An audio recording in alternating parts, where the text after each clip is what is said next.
मनोज जरांगे पाटील यांच्या वाढदिवसानिमित्ताने मराठा सेवकांकडून तुळजाभवानीला अभिषेक घालण्यात आलाय। सरकारने मराठा समाजाच्या मागण्या त्वरित मान्य करण्याचं तुळजाभवानीला साकडं घालण्यात आलंय। तुळजाभवानीच्या महाआरतीसाठी जिल्हाभरातून मराठा आंदोलक तुळजापुरात दाखल झाले। तुळजाभवानी मंदिरात मराठा आंदोलकांकडून घोषणाबाजी करण्यात आली। तुळजापुरातून आढावा घेतलाय लोकशाही मराठीचे आमचे प्रतिनिधी काकासाहेब कांबळे यांनी।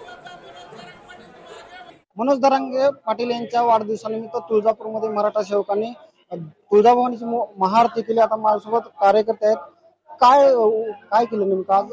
मनोज दादांचा आज वाढदिवस आहे। हो, आज त्यांचा जन्मदिवस आहे। त्यानिमित्त आम्ही आई तुळजाभवानीला साकडं घातले। त्यांना उदंड आयुष्य मिळो, निरोगी आयुष्य मिळो त्यांना, आणि इथून पुढे समाजाची सेवा करण्याची अखंड सेवा त्यांच्या हातून घडो, हीच आम्ही आई तुळजाभवानीची प्रार्थना केली। व या सरकारला सद्बुद्धी यावी की जे 29 ऑगस्टला मनोजदादा उपोषणाला बसत आहेत तर ती बसण्याची वेळ येऊ नये। आज वारंवार उपोषण करून मनोजदादाची तब्येत खूप खालावलेली आहे।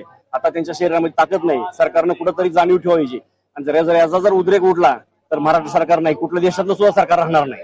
28च्या आतच ज्या मागण्या आहेत दादांच्या त्या पूर्णपणे मान्य कराव्या, आणि दादाला उपोषणाला बसूच द्यायची ना अशी वेळ येऊ नये।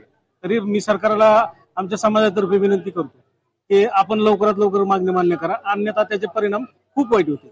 वाढदिवसानिमित्त आम्ही आई तुळजाभवानीला साकडं घातलंय की मनोज दादांची तब्येत चांगली राहो, त्यांना दीर्घ आयुष्य मिळावं, आणि सोबतच सरकारने जे काय मराठा समाजाच्या ज्या मागण्या आहेत ते GR काढलेत, पण मागण्या आणखी अंमलात आलेल्या नाहीत। त्यामुळे लवकरात लवकर या एक महिन्याच्या आत मनोज दादांच्या जेवढ्या काय मागण्या आहेत, मराठा समाजात जेवढ्या काय मागण्या आहेत त्या सर्व GR निघालेल्या अंमलात आणावे असं आम्हाला वाटतं। कॅमेरामन अविनाश नवगिरे सह मी काकासाहेब कांबळे, लोकशाही मराठी, तुळजापूर, धाराशिव।